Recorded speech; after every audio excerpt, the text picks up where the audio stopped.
오늘은 요한복음 2장 13절로 25절 말씀을 통해서 교회다운 교회라는 제목으로 은혜를 나누고자 합니다. 여러분은 예수님의 이름을 들으면 가장 먼저 머리에 떠오르는 예수님의 모습이 어떤 모습입니까? 아마 예수님이 하나님의 어린 양으로 표현된 것처럼 예수님 하면은 사랑, 순종, 평화, 희생, 이런 모습들이 떠오르리라 생각을 합니다. 그러나 오늘 본문에 나온 예수님은 그런 이미지와 전혀 다른 모습을 가진 예수님을 보게 됩니다. 요한복음 2장 15절에 보니까 노끈으로 채찍을 만드사 양이나 소를 다 성전에서 내쫓으시고 돈 바꾸는 사람들의 돈을 쏟으시며 상을 엎으시고, 예수님이 채찍으로 짐승들을 내모는 장면을 상상해 보시기 바랍니다. 환전사들의 상을 뒤엎으셨어요. 그리고는 물건 파는 사람들을 성전에서 내쫓으셨습니다. 분노를 폭발하고 있는 예수님의 모습을 보게 됩니다. 무엇이 예수님으로 하여금 그렇게 화나게 만들었을까요? 성경에 보면 예수님이 이렇게 화를 내신 적이 단 한 번밖에 없습니다. 왜 예수님이 이렇게 화를 내시는가? 교회가 본질을 잃어버리고 교회답지 않은 교회의 모습을 가지고 있었을 때 하나님은, 또 예수님은 분노하셨다는 것을 기억해야 됩니다. 이 세상의 희망으로 주신 교회가 타락할 때 하나님은 격분하신다는 것이죠. 우리가 피해야 될 교회답지 못한 교회의 모습 두 가지를 오늘 살펴보겠고요, 하나님이 원하시는 교회다운 교회의 모습 세 가지를 오늘 본문을 통해서 살펴보겠습니다. 오늘 말씀을 통해서 정말 하나님의 분노를 유발시키는 교회가 아니라 하나님께 기쁨을 드리는 교회가 되기를 하나님의 이름으로 축원합니다. 먼저 교회답지 못한 교회의 모습 두 가지를 살펴보겠습니다. 거룩한 하나님의 성전을 인간의 욕심으로 더럽히는 교회입니다. 거룩한 하나님의 성전을 인간의 욕심으로 더럽히는 교회. 요한복음 2장 13절로 16절에 보니까 유대인의 유월절이 가까운지라 예수께서 예루살렘으로 올라가셨더니 성전 안에서 소와 양과 비둘기 파는 사람들과 돈 바꾸는 사람들이 앉아있는 것을 보시고 노끈으로 채찍을 만드사 양이나 소를 다 성전에서 내쫓으시고 돈 바꾸는 사람들의 돈을 쏟으시며 상을 엎으시고 비둘기 파는 사람들에게 이르시되 이것을 여기서 가져가라, 내 아버지의 집으로 장사하는 집을 만들지 말라 하시니. 이 일이 있었던 시기는 유대인의 유월절 기간이었습니다. 유대인들에게는 가장 큰 절기가 세 가지가 있는데 유월절과 맥추절과 수장절입니다. 이 중에서도 가장 큰 절기는 유월절인데 애굽에서 어린 양의 피로 말미암아 구출함을 받은 유대인들에게는 이스라엘의 광복절과 같은 큰 절기였습니다. 그래서 이스라엘 사람들은 이 세 절기를 지키기 위해서 1년에 3번은 예루살렘에 있는 성전으로 올라가야 되었습니다. 특별히 이 가장 큰 명절이었던 유월절에는 세계 각국에 퍼져 있던 유대인들이 다 몰려와서 25만 마리의 양들이 제물로 바쳐졌고요, 또한 250만 명 이상 되는 순례자들이 예루살렘으로 몰렸다고 합니다. 그러니까 유월절 때마다 이 예루살렘이 얼마나 사람들과 짐승으로 붐볐을지 상상이 되실 줄로 믿습니다. 그런데 이 유월절 때마다 순례객 못지않게 더 바빠졌던 사람들이 있었는데 그들을 위한 제물을 준비하고 또 그 세상 돈을 성전 화폐로 바꿔주는 환전상들이었습니다.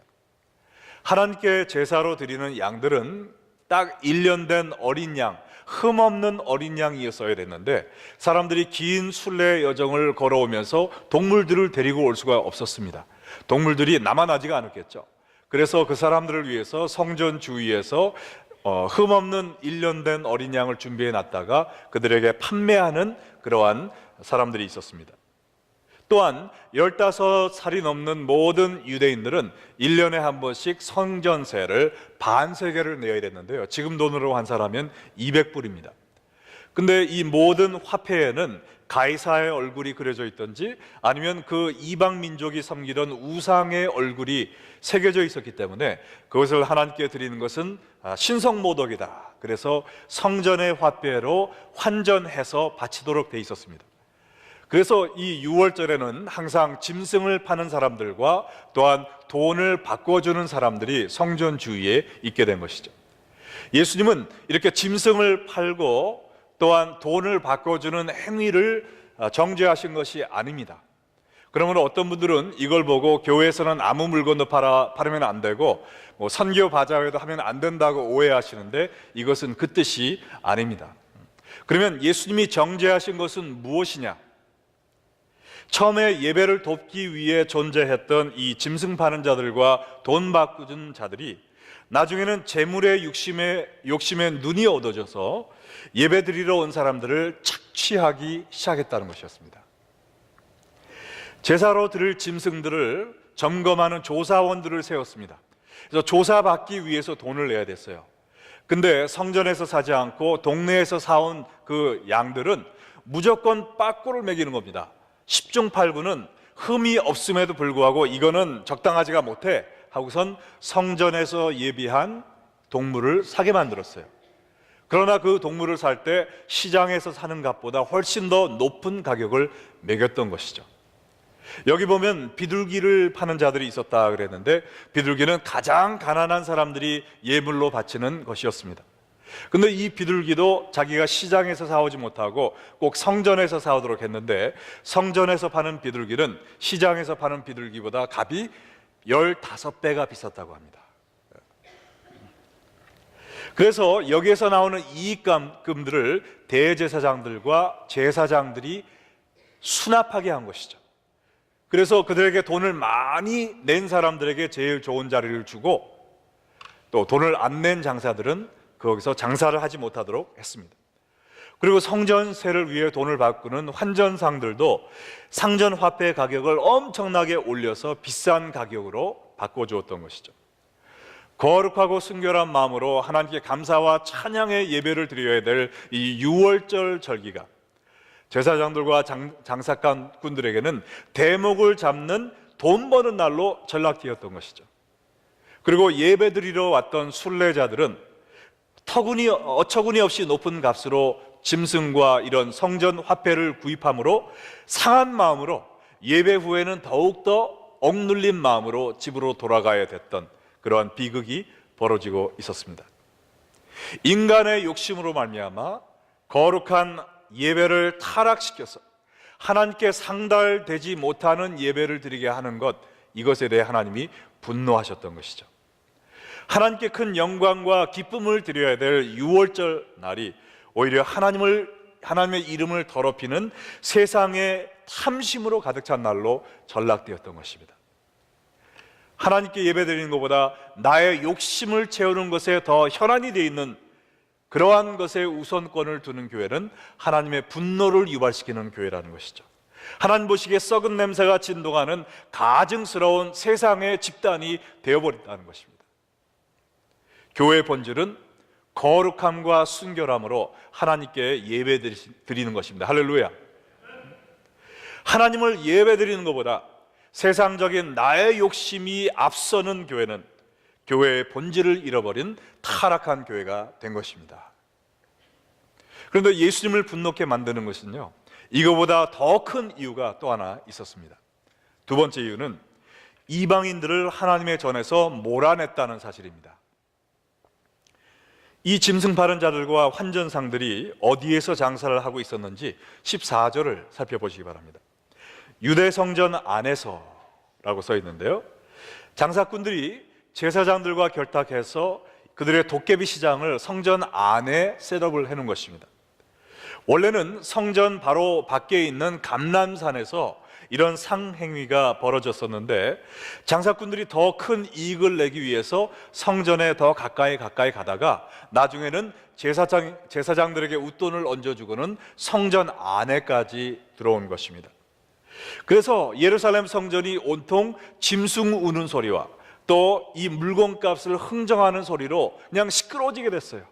그러니까 예배드리러 온 사람들이 어떻게 진정한 마음으로 하나님께 예배드릴 수 있었겠습니까? 이거보다 더 큰 문제는 뭐냐면 이 짐승 파는 시장이 성전 안에 있던 이방인의 뜰에 셋업됐다는 것입니다. 여러분, 이 그림을 좀 보시면요, 그 당시 예루살렘 성전의 구조를 좀 설명해 드리겠습니다. 이 성전 안에는 4개의 뜰이 있었어요. 성전 바로 앞에는 제사장의 뜰이 있었는데 이 제사장들이 이 제사를 드리는 장소였습니다. 바로 그 뒤에는 이스라엘의 뜰이 있었는데 여기는 유대인 남자들이 가서 제사를 이렇게 참관할 수 있는 그런 장소였습니다. 또 그 뒤에는 여인들의 뜰이라고 그랬는데요, 여인들은 앞에 가지 못하고 남자들 뒤에 서서 제사를 볼 수 있는 장소가 있었어요. 그리고 이 성전 양 옆에 보면 이방인의 뜰이 있습니다. 유대인이 아닌 이방인들은 성전 안으로 들어가지 못하고 멀리서 담 너머로 이 자리에 서서 예배를 드리도록 되어 있었습니다.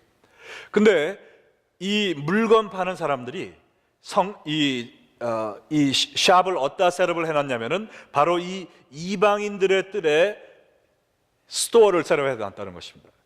그러므로 이 이방인들이 하나님께 예배 드릴 수 있는 장소를 잃어버리게 되었어요.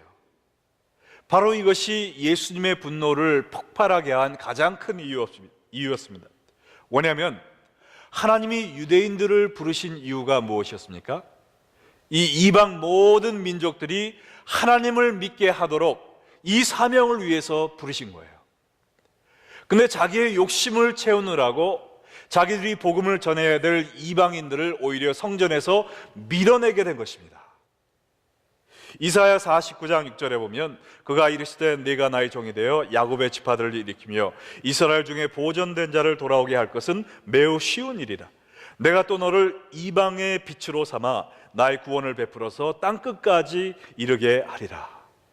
하나님은 유대인들이 이방의 빛이 되어서 이방인들로 하여금 하나님의 구원을 받아들이도록 그 일을 하도록 부르셨습니다.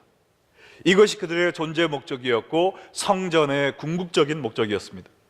그러나 유대인들이 이 재물의 욕심에 눈이 어두워서 이방인들을 성전으로 불러들이는 것이 아니라 성전에서 쫓아버렸어요. 하나님의 소원이 아니라 자기의 소원을 채우느라고 하나님께 다가오는 이방인들을 오히려 예배드리지 못하도록 했단 말입니다.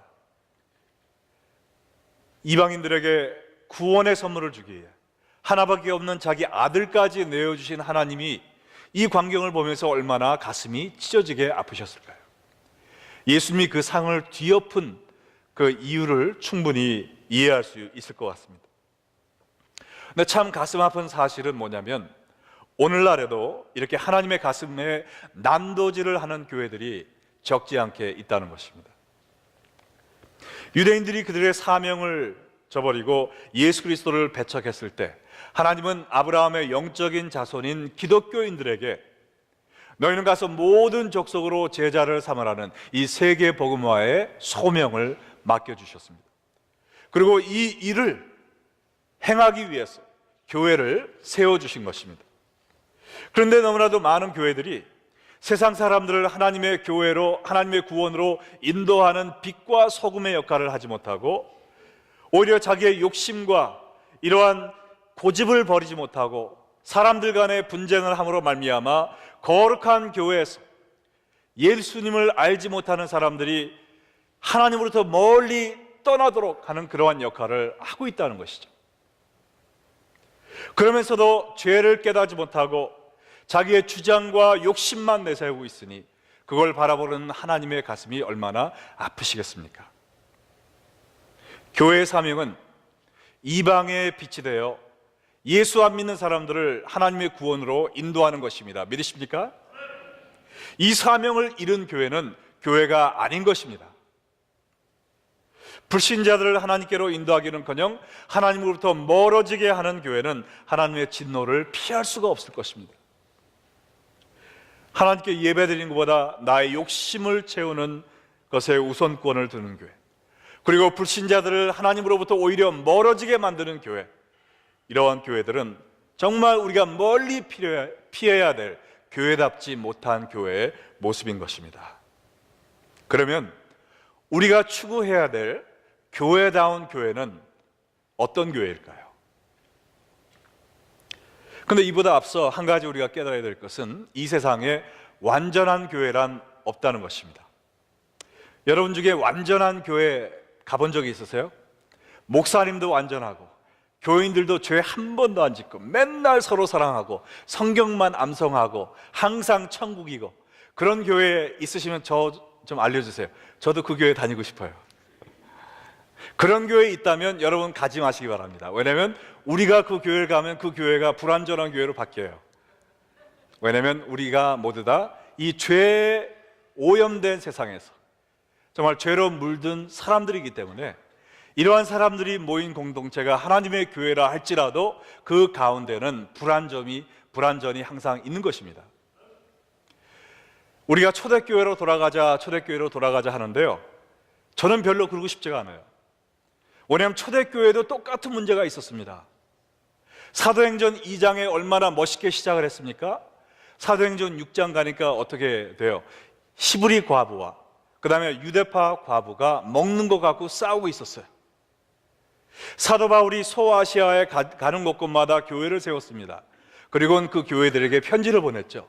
그 편지들 읽어보세요. 그 모든 교회마다 문제없는 교회가 없었습니다. 우리가 완전한 교회를 이 지상에서 찾는다는 것은 그것은 허황된 꿈에 불과해요. 교회는 영적 병원입니다. 그래서 이 죄 바이러스에 걸린 사람들이 가득 차 있게 마련이에요. 그러나 우리가 죄인으로 와서 죄인으로 돌아가는 것이 아니고 죄 바이러스에 걸린 사람들이 예수 그리스도 보혈의 주사를 맞는 것이죠. 그걸로 인하여 그 죄가 점점 사라지고 우리가 예수님을 닮은 의인으로 변화되는 것이 영적인 병원인 교회인 것을 믿으시면 아멘 하시기 바랍니다. 우리가 이것을 보기 위해 모인 것이죠. 사람들의 죄된 모습을 보고 실망하지 마세요. 왜냐하면 우리 안에 착한 일을 시작하신 이가 오늘도 계속 그 일을 하고 계십니다. 그러나 그것은 예수 그리스도의 보혈의 주사를 맞을 때만 벌어지는 현상이란 말입니다. 그러면 우리 교회가 어떻게 정말 죄인들이 모인 장소이지만 예수 그리스도의 보혈로 말미암아 건강한 제자로 변하는 교회가 될 수 있을 것인가? 하나님이 원하시는 교회의 세 가지 모습을 되찾아야 된다는 것입니다. 첫 번째는요, 이방인들을 교회에서 내쫓는 교회가 아니라 이방인들을 교회로 인도하는 만민이 기도하는 집이 되어야 됩니다. 만민이 기도하는 집이 되어야 돼요. 요한복음 2장 16절에 보니까 비둘기 파는 사람들에게 이르시되 이것을 너희가 가져가라. 내 아버지의 집으로 장사하는 집을 만들지 말라. 여기 보니까 교회를 내 아버지의 집, 하나님의 집이라고 그랬습니다. 교회의 주인은 하나님이십니다. 교회의 머리는 예수님이시고 우리는 예수 그리스도의 몸이 되어 예수님이 원하시는, 하나님이 원하시는 것을 행하면 돼요. 교회의 주인은 목사도 아니고 장로도 아니고 교인들도 아니고 하나님이십니다. 믿으십니까? 자, 그러면 하나님이 교회를 향해 원하시는 게 무엇인가?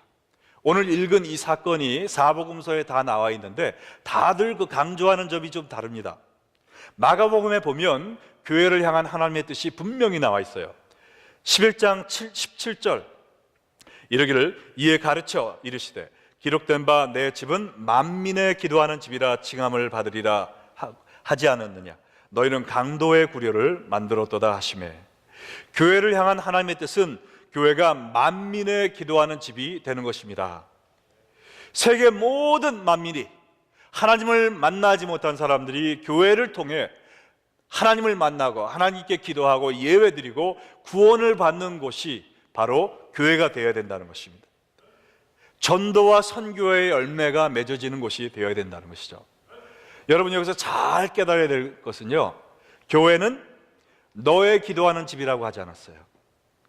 우리는 교회를 찾을 때 내가 편한 곳, 내가 신앙생활 잘할 수 있는 곳, 그걸 찾습니다. 그리고 그곳만을 유지하기 원해요. 근데 하나님의 뜻은 그게 아니라는 것입니다. 물론 내가 신앙생활 잘 해야 되지만 나만 신앙생활 잘하면 하나님을 기쁘시게 하는 교회가 되는 게 아니라 교회의 본분인 만민이 기도하는 집으로 변해야 된다는 것입니다. 내가 그 교회 감으로 인하여 하나님의 소원인 이 세상 모든 만민들에게 구원의 열매를 맺게 하는, 거기에 내가 힘을 더할 수 있는 그런 교회가 되어야 된다는 것이죠. 전도와 선교에 앞장서는 교회, 정말 이 구원의 열매를 통해 하나님께 기쁨을 드리는 그런 교회가 하나님을 기쁘시게 하는 교회입니다. 내가 불편한 점이 있다 할지라도 그러한 모습을 통해 예수 안 믿는 세상 교회 밖의 사람들이 더 편하게 와서 교회에서 예배를 드릴 수 있다면 내가 그것을 과감히 수용하는 자세가 필요하다는 것이죠. 나에게 좋은 교회가 아니라 예수님을 모르는 사람들이 편하게 와서 주님을 만날 수 있는 그런 교회가 되기 위하여 내가 헌신하고 희생하는 교회가 되어야 된다는 것입니다. 우리 레이크연합교회는 만민의 기도하는 집으로 되기로 헌신한 교회입니다. 믿으십니까? 네. 저는 그런 교회가 아니면 함께하고 싶은 마음이 없어요. 왜냐하면 제가 중학교 2학년 때 주여 제 인생을 무엇을 위하여 살아야 되겠습니까? 하나님이 2시간 동안 수양회 끝나는 날 기도를 시켰어요. 아무 기도도 안 하고 그 질문만 2시간을 하나님께 하게 만드셨습니다. 그리고 하나님이 제게 주신 응답이 무엇이었냐면은 세계 복음화, 이 5글자를 보여주셨어요. 저는 정말 우리들이 와서 편하게 있을 동네 교회를 세우기 위하여 목사가 된 사람이 아닙니다. 세계 복음화의 사명을 순종하기 위하여 목회자의 길로 나선 사람이에요. 이걸 못하면 하나님께 두드려 맞습니다. 저뿐만 아니라 여러분들도 그걸 위해 부르심받은 분들입니다. 지상 최대 명령, 너희는 모든 족속으로 가서 제자를 삼으라고 여러분에게도 하나님이 명령하지 않으셨습니까? 이것이 우리의 사명입니다. 우리가 구원과 정말 전도와 선교의 열매를 맺기 위해서 성경 공부를 하는 거예요. 그래서 하나님의 뜻을 올바로 깨닫고 이것을 전하기 위해서. 제자 되는 목적은 내가 성경을 많이 알아서 머리가 커지려고 하는 것이 아닙니다. 나를 따라오라, 그리하면 내가 너희로 하여금 머리가 큰 제자가 되게 하리라 그랬습니까? 나를 따라오라, 그리하면 내가 너희로 무엇이 되게 한다고 그랬어요? 사람을 낚는 어부. 제자 훈련의 목적은 구원입니다. 할렐루야. 우리가 구원의 열매를 맺기 위해서는 내가 먼저 성령의 불로 달가줘야 되죠. 그래서 우리가 기도를 하는 것입니다. 그래서 금요 미스바 기도 요새 점점 뜨거워지고 많은 분들 오시고, 이상하게 제가 주일 설교보다 금요 설교 준비하는 시간이 적은데요, 저는 금요 설교에 더 저한테는 은혜가 되는 것 같아요. 하나님이 강하게 역사하십니다. 요새 여러분 나오셔서 같이 기도하시고 우리의 마음이 성령의 불로 달궈져야 입에서 전도가 나가는 것입니다. 우리가 왜 사랑 충만한 교회가 되기 원합니까? 그래야 우리가 편하게 신앙생활을 하니까요? 아니죠. 그래야 불신자들이 교회로 와서 하나님을 만날 수 있는 교회가 되니까. 그 모든 것이 목표가 영혼 구원이십니다. 왜냐하면 그것이 교회를 향한 하나님의 목적이시기 때문에 그래요.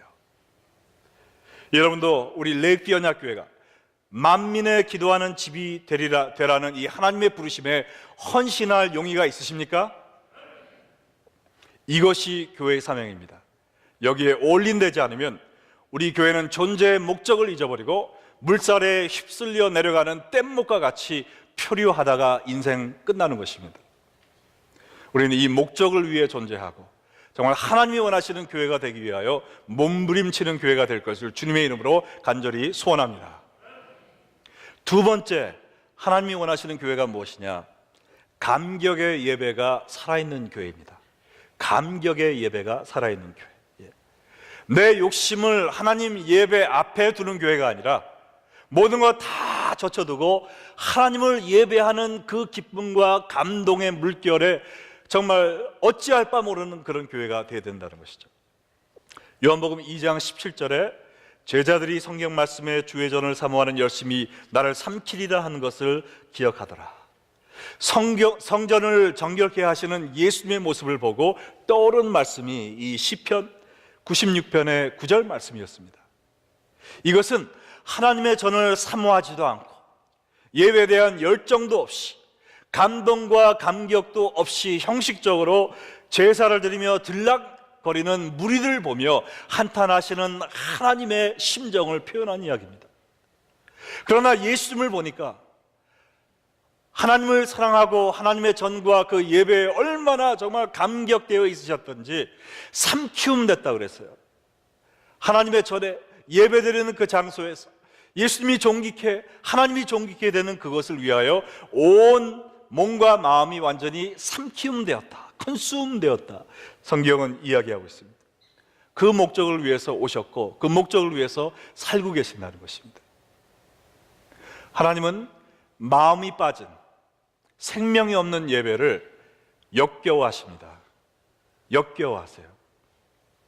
이사야 1장 12절로 13절 말씀 보면 너희가 내 앞에 보이러 오니 이것을 누가 너희에게 요구하였느냐? 내 마당만 밟을 뿐이니라. 헛된 재물을 다시 가져오지 말라. 분향은 내가 가증히 여기는 바요. 월삭과 안식일과 대회로 모이는 것도 그러하니 성회와 아울러 악을 행하는 것을 내가 견디지 못하겠느니라. 생명이 없는 껍데기뿐인 예배에 대해서 이야기를 하고 있습니다.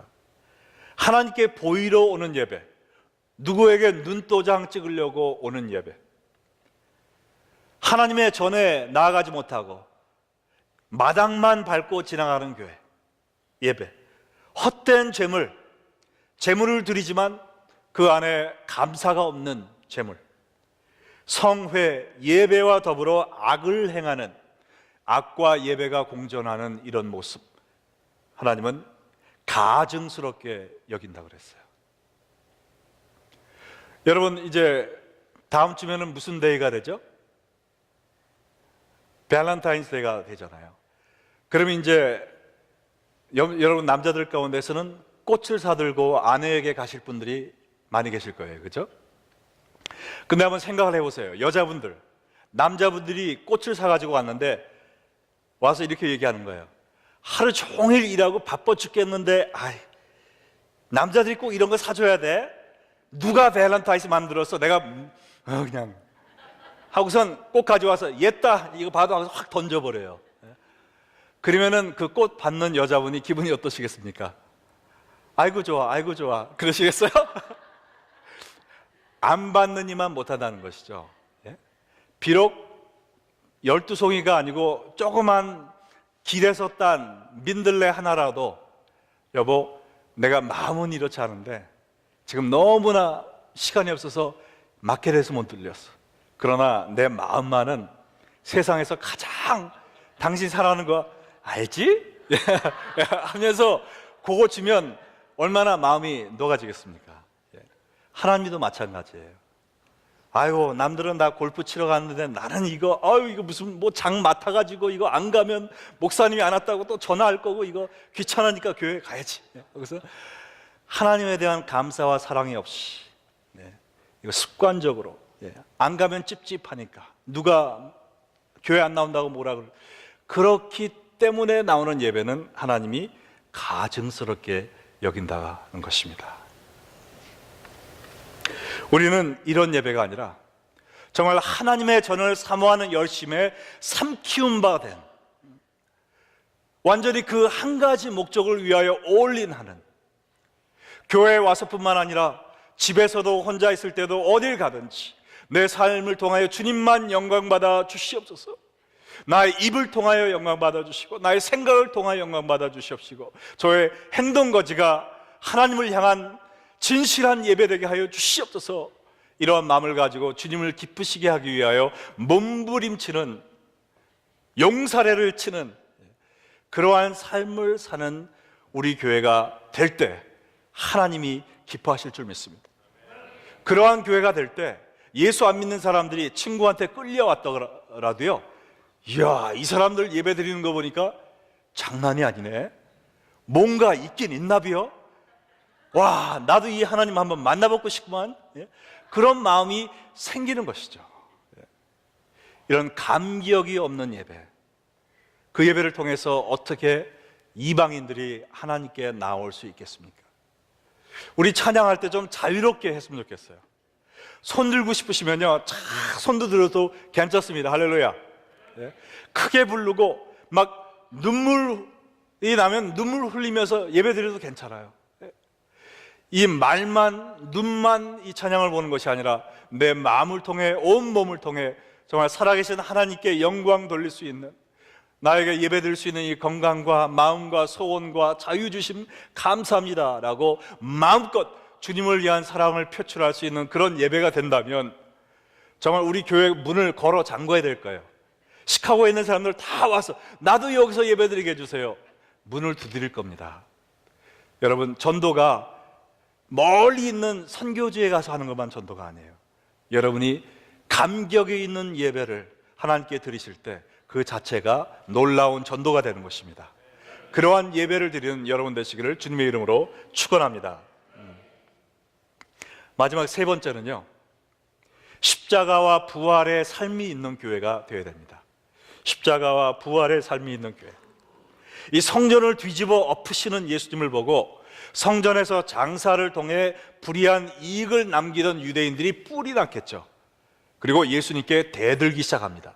예수님을 잡아먹으려고 으르렁거리고 있어요. 18절부터 보시면, 이에 유대인들이 대답하여 예수께 말하기를 내가 이런 일을 행하니 무슨 표적을 우리에게 보이겠느냐. 예수께서 대답하여 이르시되 너희가 이 성전을 헐라 내가 사흘 동안에 일으키리라. 유대인들이 이르되 이 성전은 46년 동안의 지었건을 내가 3일 동안에 일으키겠느냐 하더라. 그러나 예수는 성전된 자기 육체를 가리켜 말씀하신 것이라. 죽은 자 가운데서 살아나신 후에야 제자들이 이 말씀하신 것을 기억하고 성경과 예수께서 하신 말씀을 믿었더라. 이 사람들이 지금 무슨 허가서를 가지고 와서 이런 난장판을 만드냐, 한번 무슨 권리로 하는지 증명해봐라, 이렇게 얘기를 했습니다. 그랬더니 예수님이 다른 말씀하지 않으시고 이 성전을 허물라 3일 만에 다시 지으리라가 아니고 3일 만에 다시 일으키리라 말씀하셨어요. 눈에 보이는 성전이 아니라 이 예수님의 몸을 말씀하신 것입니다. 이 제자 훈련하신 분들은 알지만 이 성전이 세 번째 지은 성전이었습니다. 처음에는 솔로몬 왕이 지은 성전, 바벨론의 느부갓네살 그 왕이, 느부갓네살 왕이 완전히 멸망시켰죠. 그 다음에는 그 바벨론에서 돌아와서 BC 500년에 수룹바벨이 또 지었습니다. 그것이 BC 200년에 또 멸망됐어요. 그리고 헤롯 왕이 유대인들을 기쁘게 하기 위해서 수룹바벨이 500년 전에 지었던 이 성전을 완전히 레노베이트를 했습니다. 46년에 걸려서 아주 그냥 대리석으로 금을 입혀가지고 더 크게 멋있게 만든 이 성전이에요. 근데 예수님이 이거를 허물라 내가 3일 만에 다시 일으키리라 했더니 이 사람들이 그냥 비웃는 것입니다. 46년이나 걸렸는데 사흘 만에 세운다고? 뭐라고? 이렇게 얘기를 하고 있어요. 근데 예수님은 그 성전이 아니라 자기의 몸을 얘기하셨다고 그랬죠. 여기 원어로 보면 히에론이라는 그 건물을 가리키는 성전과 나오스라는 건물, 그러나 예수님의 몸을 또 가리키는 말이 있는데 여기서 예수님은 나오스를 지금 쓰고 계십니다. 이 사람들은 몰랐어요. 이해를 못했습니다. 예수님이 무슨 말씀을 하고 계십니까? 이 성전을 헐라라고 했을 때 나를 죽여라 이 말입니다. 내가 이런 일을 할 수 있는 권리가 있는 사람이라는 것을 보기 원하느냐? 나를 죽여라. 그러면 사흘 안에 다시 세우리라. 내가 3일 만에 죽음에서 부활하여 내가 이런 일을 할 수 있는 성전의 주인임을 너에게 보이리라, 이것이죠. 근데 한 가지 놀라운 사실은요, 예수님은 하나님을 거역하고 자신에게 대들고 있는 그 사람들의 죄를 위하여 죽으셨다는 것이죠. 지금 십자가의 원수로 행하고 있는 그 사람들을 위해서도 예수님은 피를 흘리셨다는 것입니다. 그리고 그들에게 부활의 약속을 주시기 위하여 첫 열매로 본인이 또 부활하셨잖아요. 이 교회는 예수님의 십자가와 부활을 외치는 데서 끝나는 것이 아니라 우리가 십자가와 부활의 삶을 실천하며 보여줄 수 있는 교회가 되어야 됩니다. 나의 마음을 아프게 하는 사람들을 위해서 내가 죽을 수 있는 교회가 되어야 된다는 것이죠. 나의 권리를 십자가에 못 박는 교회, 내가 하고 싶은 말을 삼켜버리는 교회, 날마다 그리스도와 함께 십자가에 못 박혀 죽는 교회가 되어야 된다는 것이죠. 남을 미워하는 미움이 죽어버리는 교회, 세상 자랑 늘어났던 것이 죽어버리는 교회, 그리고 예수님 안에서 새로운 삶으로, 새로운 생명으로 하나님의 영광만을 위하여 사는 새로운 삶으로 부활하는 그런 교회, 정말 죄인이 들어갔다 죽어버리고 의인으로 재탄생되는 교회, 희망과 소망을 잃어버린 사람들이 와서 절망을 십자가에 못 박아버리고 예수님의 보혈을 통하여 천국을 바라보며 새로운 희망과 소망을 가지고 이 세상으로 나가는 교회, 이러한 십자가와 부활의 삶이 있는 교회가 되어야 된다는 것입니다. 그러지 못하고 아직도 옛 성전, 내 욕심만을 강구하는, 내 자신을 섬기는 옛 성전을 우리가 섬기고 있다면 예수님은 말씀하십니다. 그 성전을 헐어버려라. 여러분이 헐어버려야 하는 성전은 무엇입니까? 교회 가면 내가 이 정도는 대접받아야지 하는 그 성전입니까? 교회 가서 내가 친구들 만나면 좀 즐거움을 느껴야지, 오랜만에 친구들 보러 가야지, 그 성전입니까? 가서 내가 좀 의로운 척 해야지, 그 성전입니까? 여러분의 삶 속에 예수님이 헐어버려라 라고 얘기하는 성전은 무엇입니까? 우리 속에 우리가 섬겨야 될, 예수님이 일으키실 성전은 바로 예수님 그 한 분밖에 없습니다. 예수님만을 섬기고 예수님과 동행하며 주님의 영광을 위하여 내 옛사람은 죽고 내 속에 예수님이 사셔서 하나님의 뜻대로 사는 그 삶이 있는 그 교회, 그 교회를 통해서 많은 이방인들이 하나님의 빛을 보고 구원을 향해 몰려든다는 것입니다. 여러분, 정말 우리 교회가 그런 교회가 되기를 소망하십니까? 전통적이고 습관적이고 인간적이고 세상적인 그러한 가식적인 예배가 아니라 하나님을 향한 감격의 예배가 살아있는 교회, 나는 죽고 예수님만 살아나는 교회, 그런 교회가 되어서 정말 하나님께 영광을 돌리고 이 시카고와 온 세계에 복음의 씨앗을 뿌리는 데 사용받는 그런 교회가 되기를 바랍니다. 만약 예수님이 우리 교회에 오신다면 어떤 반응을 일으키실까요? 예수님이 여러분의 삶에 오신다면 노끈으로 채찍을 만들어 내쫓아야 될 그러한 죄악된 부분이 여러분의 삶에 있습니까? 우리 교회 안에 역겨운 냄새를 하는, 피우는 세상의 그런 재단이 있습니까? 이 시간 주여, 제 마음에 있는 성전을 청결케 하여 주시옵소서. 우상을 섬기지 않고 내 욕심을 섬기지 않고 오직 하나님의 영광만을 위하여 올인할 수 있는 제가 되게 해주시고, 그러한 무리들이 모여 주님께 마음껏 찬양할 때 우리의 마음에 정말 하나님을 향한 진실된 향기가 퍼지게 해주시고, 우리 눈에는 기쁨과 감사의 눈물이 흐르게 해주시고, 그 광경을 보는 하나님의 마음에 얼굴에 미소가 지어지며 그러한 교회의 향기를, 냄새를 맡고 정말 하나님께로 오는 신도들이 날마다 늘어가는 복된 교회 되게 하여 주시옵소서. 우리 다 같이 기도하며 정진하는 레이크뷰 언약 교회가 되기를 예수 그리스도의 이름으로 축원합니다. 아멘.